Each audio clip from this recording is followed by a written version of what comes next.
Ang likom nga sementeryo.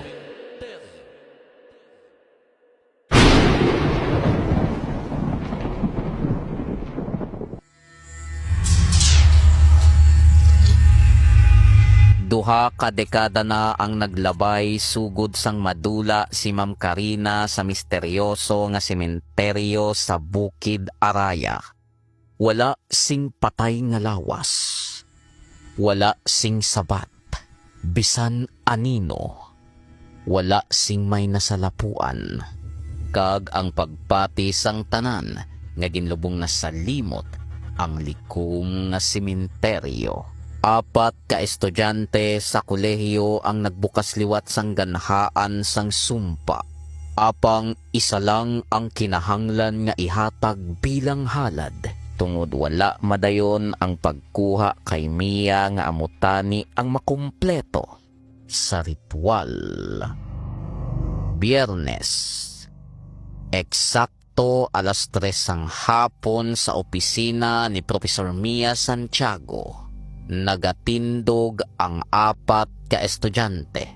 May ginauyatan siya nga isa kadaan nga journal nga nakuha niya sa storage room sa daan nga library.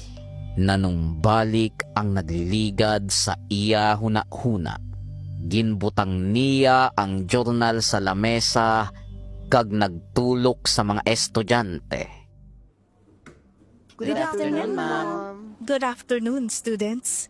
Ginpatawag ko kamo, hindi lang kay kamo ang may pinakamataas nga grado, kundi kay gusto ko kamo i-rekomendar para sa student exchange sa Manila. Sigurado gid ako nga madamo kamo sa matun-an didto. Matuod ka, ma'am? Inaiya. Lagaw naman ta sini. Ayos. Kanami, sa imo ba? Lagaw lang galang ginalagas mo dito. Hayahay ka, no? Bro, ano ina nga libro dira sa lamisa? Daw, daan na pero kanami kag interested ang design. Classic ang itsura. Pwede namon malantaw?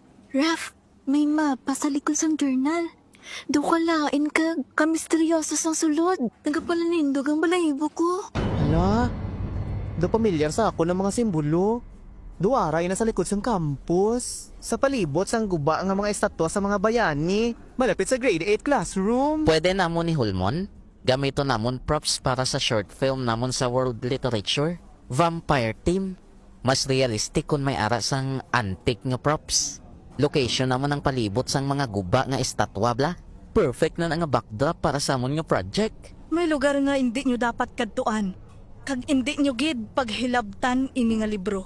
Pangitain nyo sang iban nga props sa old storage ina. Hindi gid ninyo pagpaninguhaan nga buksan ini. Tungod kay delikado. Ano bala ini? Daw may ginatago si Prof. Mas na-curious pagid ako. Dali-dali nga ginbalik ni Mia ang tupiko sa biyahe pa Manila. Kag nagpatiman sila nga 4. Apang ginpagwa nila ang opisina nga wala sing ideya nga sa gabi nga ina. May matabo nga wala nila ginapaabot. Antes pa sila magwa, ginlantaw ni Mia si Lia. Madugay ang iya nga pagtulok, kag daw may gusto pa siya nga ipahibalo. Pagkaaga, palikom sila nga nagbiyahe pakadto sa Bukid Araya. Wala sing may nakahibalo. Mga ginikanan, eskwelahan, o kon si Professor Mia. Pag-abot nila sa amo nga lugar, nagtuhaw sa ila atubang ang misteryoso nga sementeryo nga daw ginkalimtan sang panahon. Hala, kasisid mo na. Kagina pataga nilakat diri. Daw wala gihapon ta nakakita sing palahuwayan ta iyahaw. Anay ka pala. Pundo anay ta dira sa kilid sang lubiho. Kay daw kagina pa ko nakutot. Mayo kay, nakuha ko ang journal. Abi ko, sa likod lang sa mga guba nga estatwa, ishoot ang atang short film. Pero nakibot ko. kay may sikreto pagaling nga portahan sa punta. Abi kuya, kung bodega lang, gali kay pakadto sa idalo mga lagyan nga to. Nakuha ko ini kagabi sa library ni Professor Mia sa wala na sing tawo. Daw may kung ano nga presensya ang nagasugo sa ako nakuha ko ng ang mga journal. Pero ang mga simbolo, matuod-tuod gid. Kag ang mga sanga-sanga nga dalan nga aton ginpang-agyan kagina. Daw wala dito sa mapa. Tama gid ka misteryoso ang lugar. Tanawa bala ninyo ang lapida. Puro itong kag wala pangalan. Wala nagkagihong kamot sa kumpas. Lailain ang direksyon niya ginatudlo.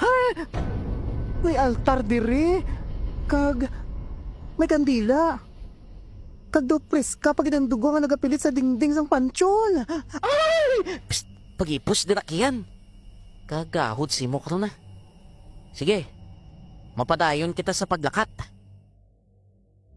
Wala pa sila nagdugay sang isa ka oras. Nakabatsyag na sila sang lingin sang ulo. Nagbag-o ang aura sa palibot nga makapalanindog balahibo. Tub-tub nga nagtuhaw sa ila at tubang ang tatlo ka tawo nga nagasuksok sang puros itom. Wala sing nawong. Wala nagatingog. Kag may ginauyatan nga maitom nga kandila. Kagin pangdakop sila. Ginihigtan sa poste kag altar. Kasubong nga daw may nagahulat sa ila. Nga isa ka misteryoso nga tao. Nagahipos lang ang mga nakaitom, apang hinali lang nga may nagpalapit. Isa katigulang nga babayi nga maputi sang buhok, kag matingil ang tingog. Amo na ini ang oras sang ikaduwa nga ganhaan. 4 ang nag-abot, pero isa lang ang ginpili sang kapalaran bilang halad. Ano bala ini? Pasya mo na ning hambal sang amay ko nga may kulto diri sa bukid. Kalain! Makalatlok! Anong gusto ningon sini? Anong imon niya sa amon? Wala siya nagsabat sa pamangkot, kag ginkuha niya ang journal kay Leia, kag ginabrihan. Kag may nagwa nga bag-o nga panid nga wala sa daan nga libro.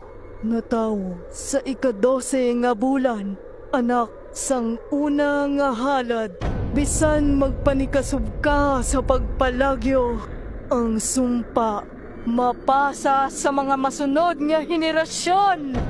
Tubtuba ang kadulom, maglamon sang unod, kag dugo sang halad, kag pati sang kaliwat sang putli nga babaylan. Kun matabuin na, magalapta ang kasakit sa inyo dugo. Ano ang buot mo silingon? Sino ang halad? Kay sino ba lang nga kaliwat ang ginatumod mo? Kag nagtulukay sila nga 4. Wala sing nagkomento. Apang nakahibalo sila nga isa sa ila ang may kahilabtanan sa sumpa. Gabi na sa St. Mary University, pero nagasiga gihapon ang suga sa opisina ni Professor Mia. Nagpungko siya sa bangko sa tupad sang daan nga litrato. Isa ka bata nga babayi nga 5 ka tuig ang pangidaron ang nakita niya sa amo nga litrato. Patawara ako. Kung wala ko ikaw nakuha. Ginhimo ko'y na para maluwas ka. Patawara ako kung wala ko ikaw nakuha. Tungod mabugat. Kakabudlay sang sitwasyon ko sang una. Ginhimo ko'y na para maluwas ka. Para mapalayo ko ikaw sa kapahamakan. Wala ko nahambal sa iban. Bisan sa imo. Sala ko ini. Gusto ko ikaw protektahan. Sala ko ini. Kung wala ako nagpalagyo sang una, wala tani ni matabo. Wala tani kita nagbulagay.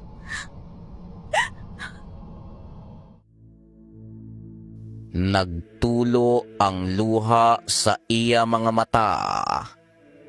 Wala siya naghulag sa pulungkuan. Tungod nakahibalo siya nga nakaluwas siya sa kadulom.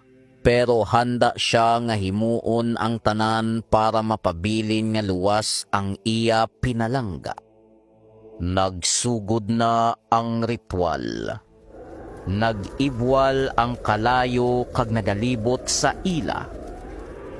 Ang halad wala ginasukot. Ginahatag ini sang matuod nga kapalaran.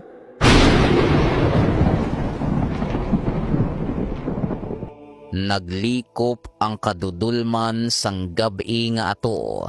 Kag may nabatian nga makusog nga pagsinggit halin sa 4 ka estudyante tungod sang ila kahadlok sa pagtuhaw sang isa kadako nga tawo nga nakasuksok sang pula nga takurong.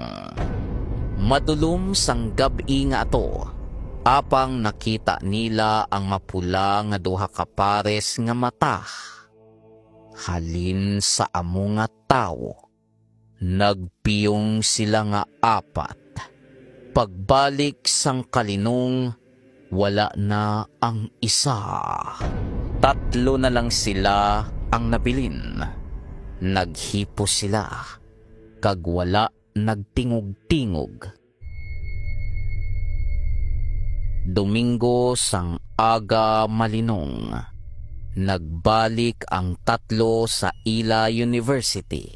Daw hindi nila mahibalan kung ano ang ila himuon sa mga katingalahan nga nagkalatabo sa ila sang nagligad nga gabi.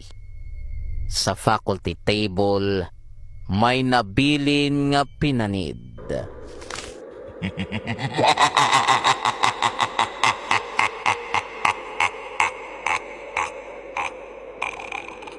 Say katatlo nga bahin, hindi na dugo ang kinahanglan, kundi ang handong kag ang nagliligan.